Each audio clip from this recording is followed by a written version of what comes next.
요한일서 계속 말씀을 나누고 있는데요. 다음 주가 되면 요한일서가 마지막이 되겠습니다. 그래서 올 한 해 마지막에 주님께서 우리에게 요한일서 말씀을 주셨어요.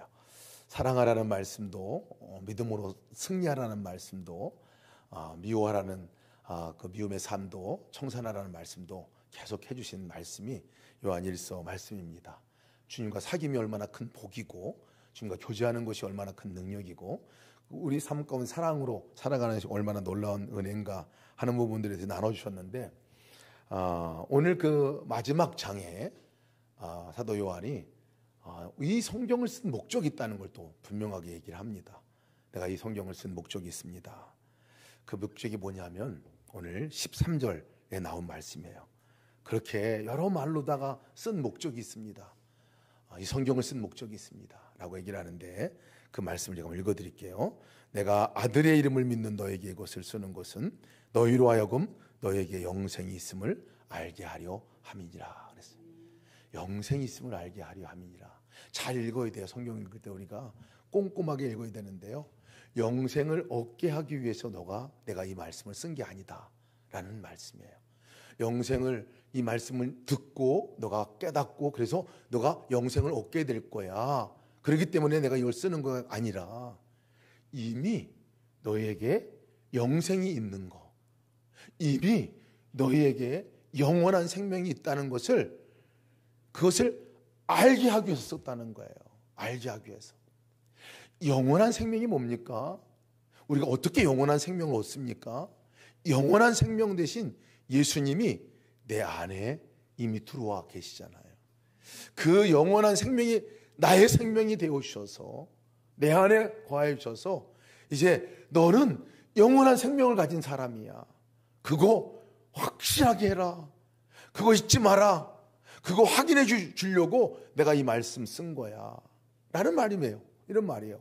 오늘도 주님께서 이 예배 자리에 여러분을 초청하신 이유, 말씀을 우리가 읽고 말씀을 듣게 하는 이유, 돌아보면요, 다 너 그것을 통해서 내가 그걸 해야 너 구원을 얻게 할 거야 라가 아니라, 그것 때문에 영생을 얻는 거야가 아니라, 이미 너가 예배 드릴 수 있는 사람이야.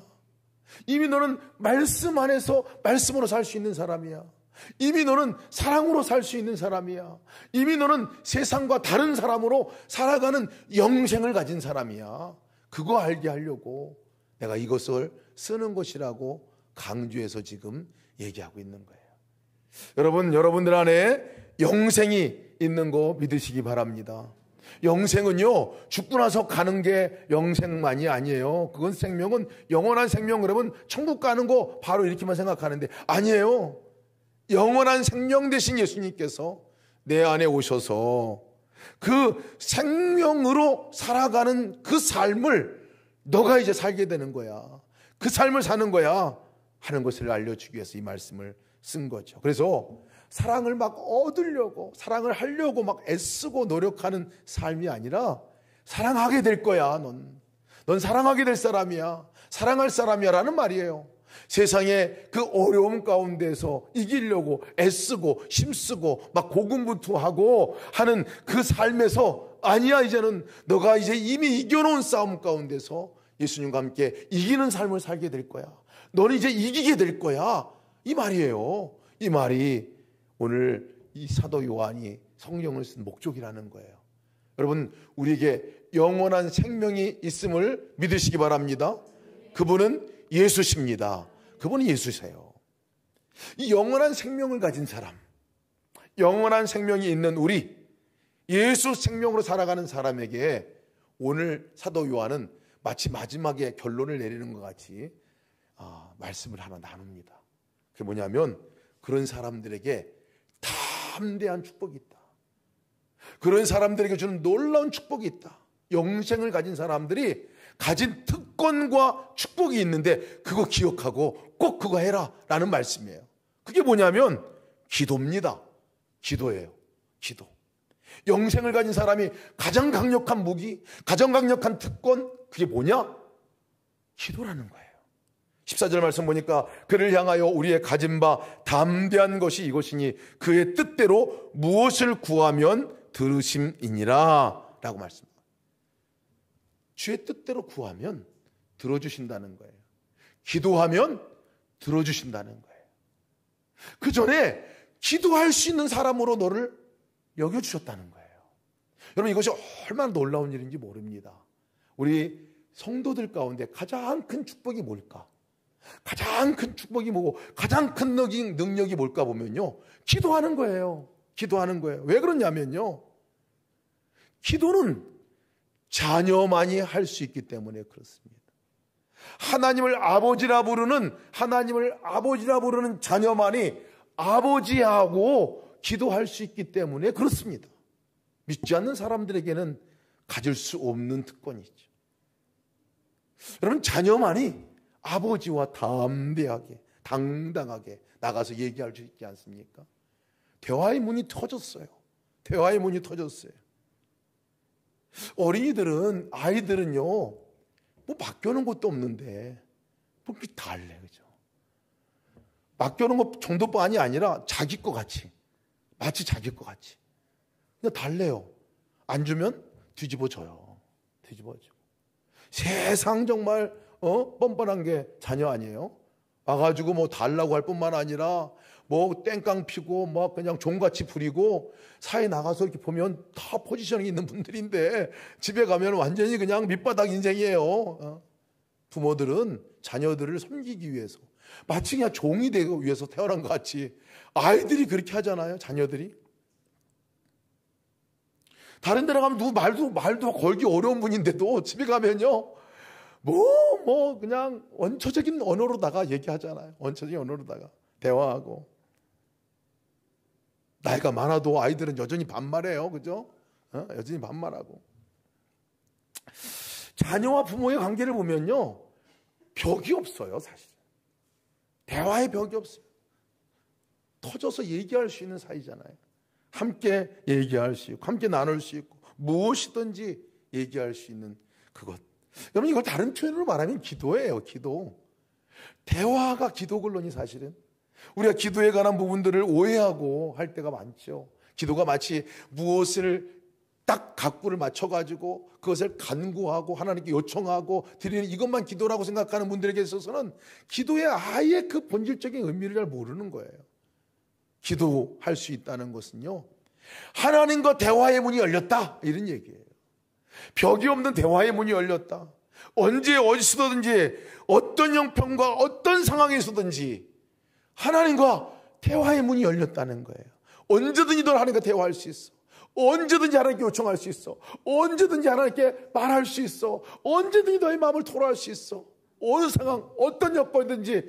왜 아버지가 지금 그 대화를 들으려고 말하고 싶어가지고 기다리고 있습니까? 이것이 여러분 자녀됨의 특권인 것을 믿으시기 바랍니다. 기도하기가 힘들어요, 이렇게 얘기하시는 분들이 계세요. 기도하기가 힘들어요. 1시간 기도하라는데 기도하기가 힘들어요. 10분 하면 땡이에요. 이렇게 하시는 분도 있는데요. 여러분, 기도가 간구하는 것만이라고 생각하면, 여러분, 간구만 하다 보면요, 내가 요청한 거, 필요한 것만 막 달라고 나 혼자 일방적으로 막 얘기하는 것이 기도라고 한다면 그럴 수 있어요. 그럴 수 있어요. 혼자 얘기하는 것도 한계가 있지, 그죠? 혼자 얘기하는 것도 한계가 있지. 구하는 것도 한계가 있지. 목록, 기도, 내가 요거 들어주세요, 저거 들어주세요, 요것만 얘기하는 게 기도라면요, 사실 그냥 목록 적어가지고 딱 갖다 컴퓨터로 찍어가지고 드리는 게 나아요. 근데 여기서 말하는 기도는 뭐냐면 하나님의 뜻대로 하는 기도, 하나님과 함께 대화하는 기도를 말하고 있거든요. 우리가 하나님과 함께 이야기하는 거예요. 이게 기도예요.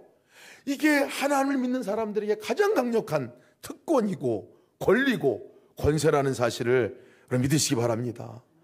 일방적인 대화만 하려고 생각하니까 기도가 어려운 거예요. 기도는 일방적인 대화가 절대 아닙니다. 내가 주님께 얘기하면 주님도 우리에게 얘기하시는 거예요. 이게 기도예요. 이게 기도예요.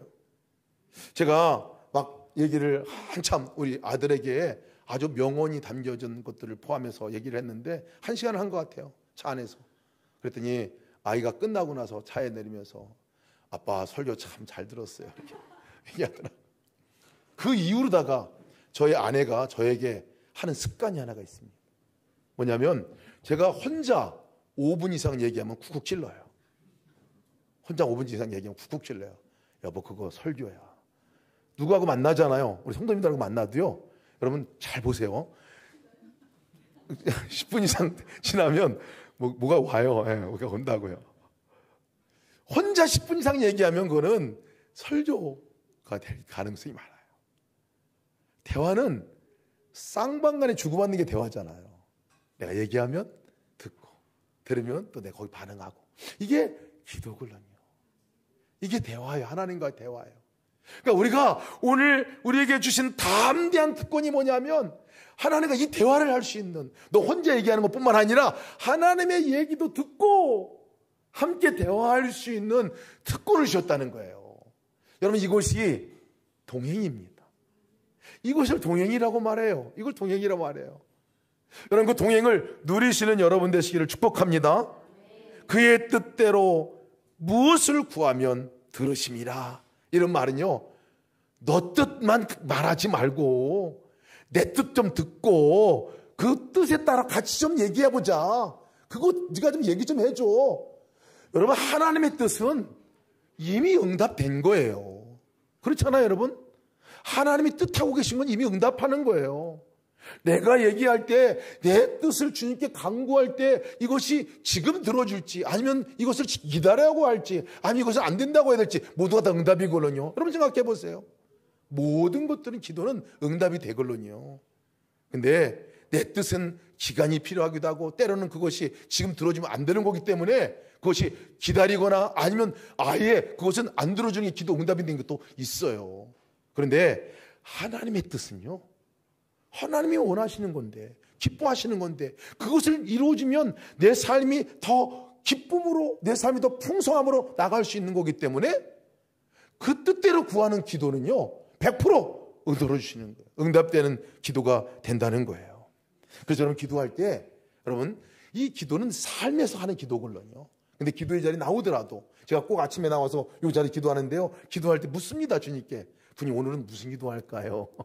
내가 무슨 기도할까요? 누구를 위해서 기도할까요? 뭔 기도를 할까요? 마음 주세요. 이렇게 먼저 물어요. 물으면 내 안에 마음을 통해서 주님께서 주시는 말씀. 오늘 좀 성경을 읽어라. 성경 읽어요. 성경 읽고 성경 읽은 말씀을 가지고 하나님 이거 그대로 이루어지기 원합니다. 이거 그대로 이루어지기 원합니다. 이 말씀이. 여러분 하나님이 뜻대로 구하는 기도 가운데서 제일 파워풀한 기도가 뭔지 아세요? 하나님의 뜻은 이미 성경 안에 새겨져 있어요. 그렇잖아요? 성경 안에 이미 말씀해 놓았다고요. 그래서 그 말씀을 읽으면서 하나님이 요대로 되기 원합니다. 요대로 되기 원합니다. 그리고 요대로 될 때 내가 무엇 할까요, 주님? 너 이렇게 해. 그럼 이렇게 하겠습니다, 내가. 이렇게 기도가 바뀌어요. 기도가 바뀌어요. 하나님의 뜻을 구하게 되면요, 놀라운 일은 뭐냐면요, 하나님 그거 정말 어떻게 할까요? 어떻게 기도할까요? 주님 뜻은 뭡니까? 그러면 주님 마음이 내게 들어지잖아요. 그럼 주님 내가 그렇게 한번 해볼게요. 내가 그렇게 한다고 말을 하게 돼요. 놀라운 일입니다. 기도할 때 여러분 하나님 뜻대로 구하는 기도가 놀랍습니다. 그 주님께서 제자들이 주님의 뜻대로 구하는 기도가 어떤 건지 잘 모르겠어요. 사실 이 기도문을 물은 거예요. 주님께 물었어요. 주님, 주님의 뜻대로 구하는 기도는 뭔가요? 다른 사람들 기도하는데 우리는 어떻게 기도해야 될까요? 아예 주님께서 말씀해 주셨어요. 그리고 그 말씀이 성경 안에 딱 들어가 있어요. 그게 주기도문이죠. 이렇게 기도해라. 이것이 내가 원하는 뜻이야. 이렇게 기도해. 기도에 아주 샘플을 하나 모델로 가르쳐 주었어요. 그거 주기도문이잖아요.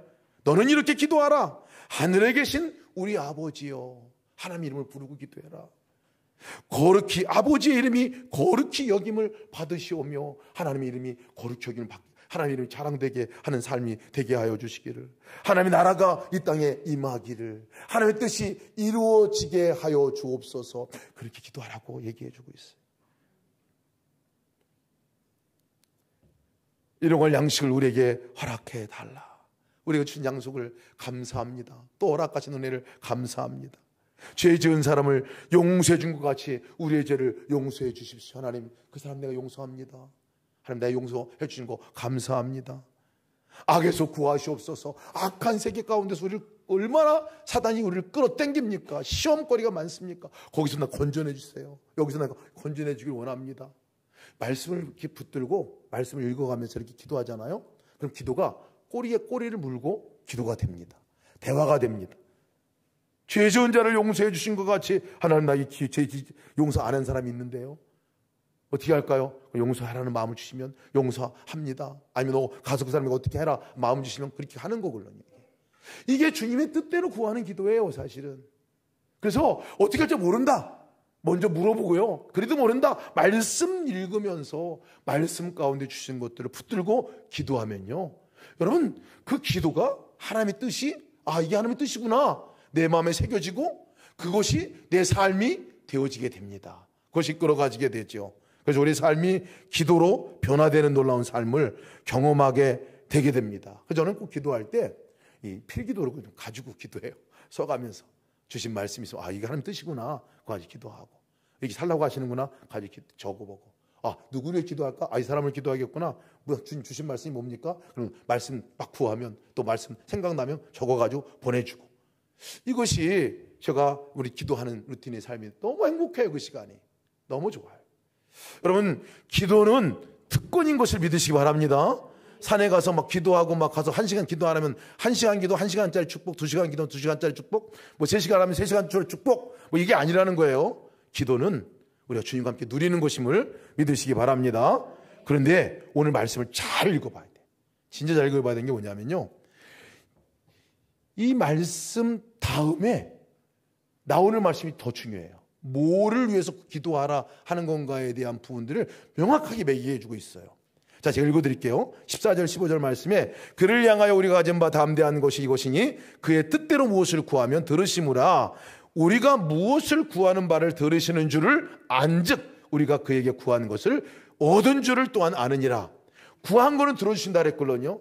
그죠? 하나님 뜻대로 구하는 것이 들어주신다 그랬는데 도대체 뭐를 구하라고 지금 말하고 있나? 그 다음 구절이 너무너무 중요해요. 그래서 그 다음 구절에 이렇게 말씀하고 있어요. 누구든지 형제가 사망에 이르지 아니하는 죄를 범하는 것을 보거든 구하라. 그리하면 사망에 이르지 아니하는 범죄자들을 위하여 그에게 생명을 주시리라 라고 말하고 있어요. 뭘 구해야 될 건지, 구할 때 정말 응답되는 기도가 뭔지에 대해서 많은 것 가운데 가장 중요한 것을 하나 얘기해 주고 있는 거예요. 그게 뭐냐면 너 주변에 죄 짓고 있는 사람이 있는 거 보거든 그 사람을 위해서 기도하라는 거예요. 죄 짓는 사람이 주변에 있는 것을 보거든 그 사람을 위해서 기도하라. 물론 우리의 죄를 위해서는 이전에 말씀하셨어요. 우리의 죄가 있으면 고백하면 용서해 주시겠다 말씀하는 말씀을 1장 9절에 말씀하고 있는데 여기서는 결론과 같이 말씀하는 거예요. 사랑에 관한 결론의 말씀이기도 합니다. 너 주변에 죄 짓고 있는 사람들이 있을 거야. 한둘이겠습니까? 그죠? 거의 다 할 것 같아. 그 사람들 위해서 기도하라. 그러면 그 사람들이 살아나는 역사가 나타나게 될 것이라는 거예요. 그 사람들이 죄로부터 건져냄을 얻는 구원받는 역사가 나타나게 될 것이라고 말씀하고 있는 거예요. 그럼 여러분 기도가 주님과 친밀한 교제 가운데 내가 주님과 함께 나누는 그 기도가 대화가 하나님과 깊은 관계로 나가기도 하지만요. 이 기도는요. 다른 사람을 살리는 역사의 능력의 기도라는 것을 말씀하고 있어요.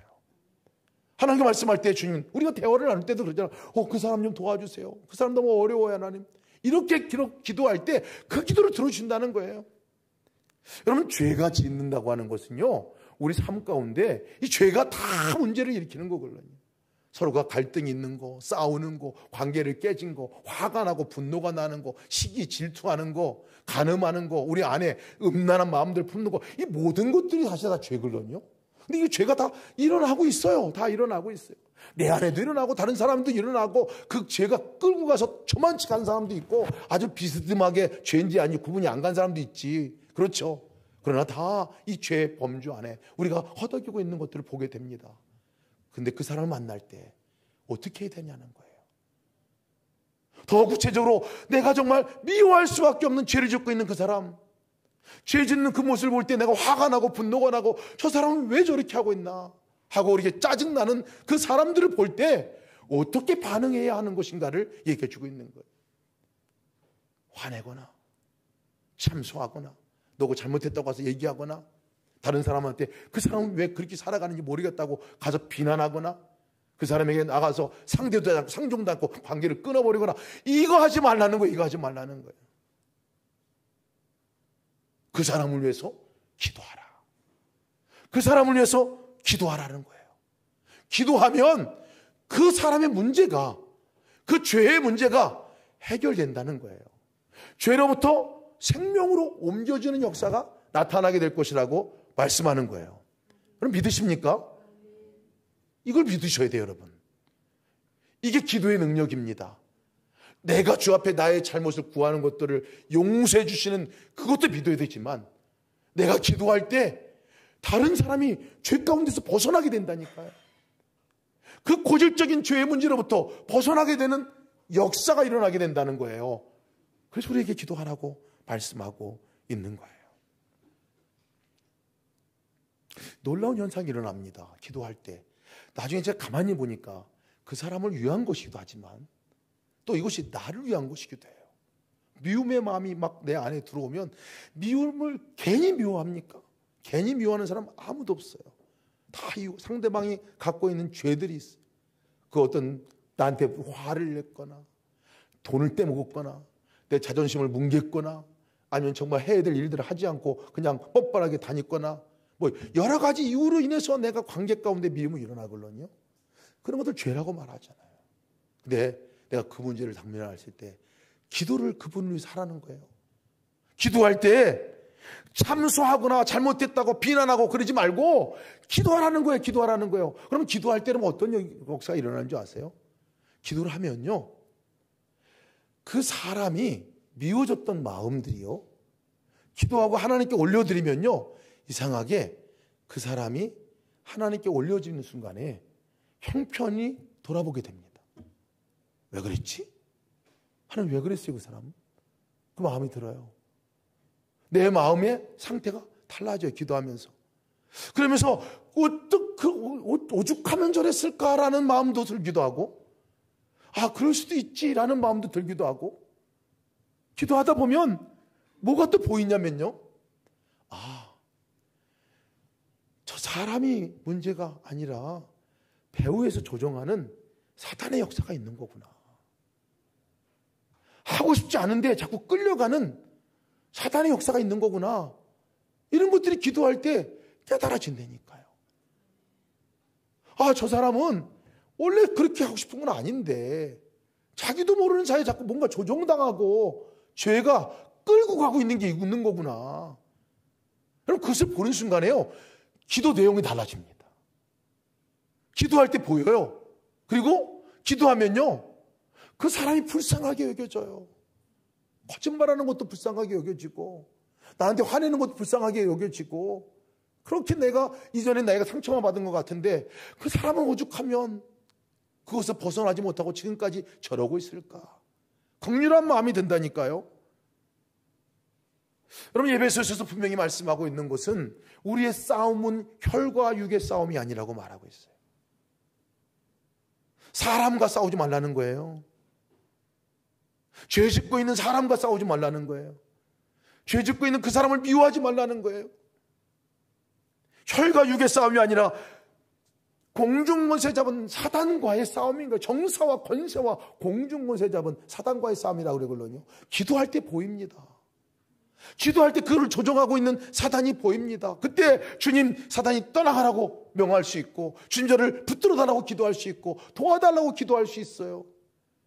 기도하고 있는 사람과 다시 만나게 되면요, 만남의 질이 달라집니다. 기도하지 않고 만나면요, 그냥 육신의 반응으로 만나게 되지만, 기도하고 만나게 되면요, 주님의 눈으로 한 번 더 걸러져서 만나게 돼요. 사랑하는 마음으로 만나게 된다는 것입니다.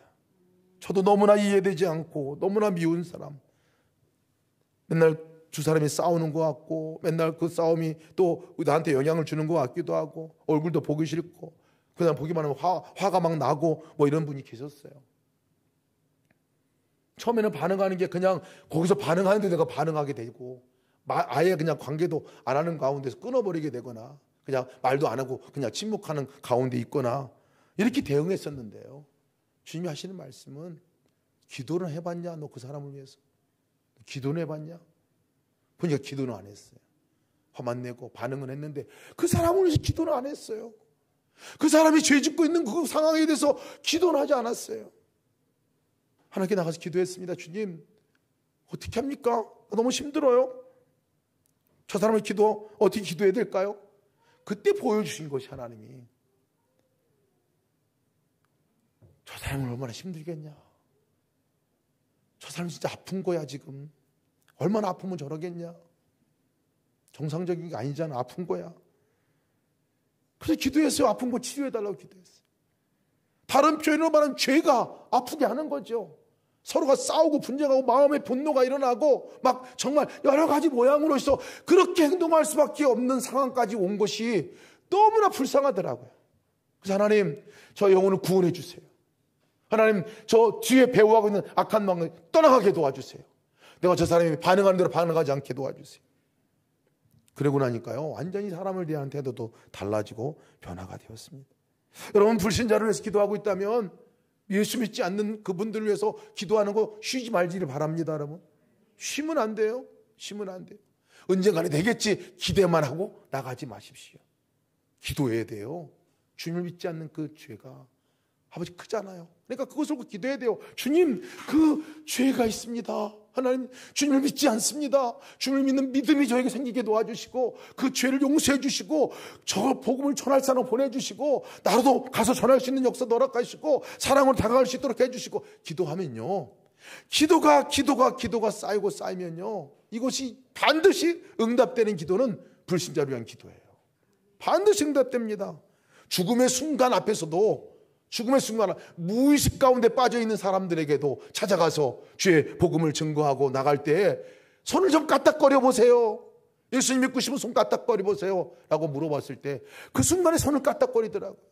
영접 기도를 하면서 예수님 영접합니다, 내가 마음을 물고 요거 영접합니다, 이 기도 읽어주고 해보세요. 이 기도가 마음에 드시면 손 다시 까딱거려 보세요. 까딱거려요. 그리고 기도 같이 합니다 하고 이 기도 그대로 했습니까? 까딱거려 보세요. 까딱거리더라. 당장 가서 세례, 물 떠와서 세례 주고 그날 밤 돌아가신 분을 봤어요. 그럼 우리가 기도하는 그 기도가 결코 주의 뜻대로 구하는 기도는 반드시 응답될 줄을 믿습니다. 다른 사람을 향하여 긍휼히 여겨서 기도하는 그 기도, 다른 사람의 죄를 용서해달라고 하는 그 기도 반드시 응답될 줄을 믿습니다. 함께 기도하겠습니다.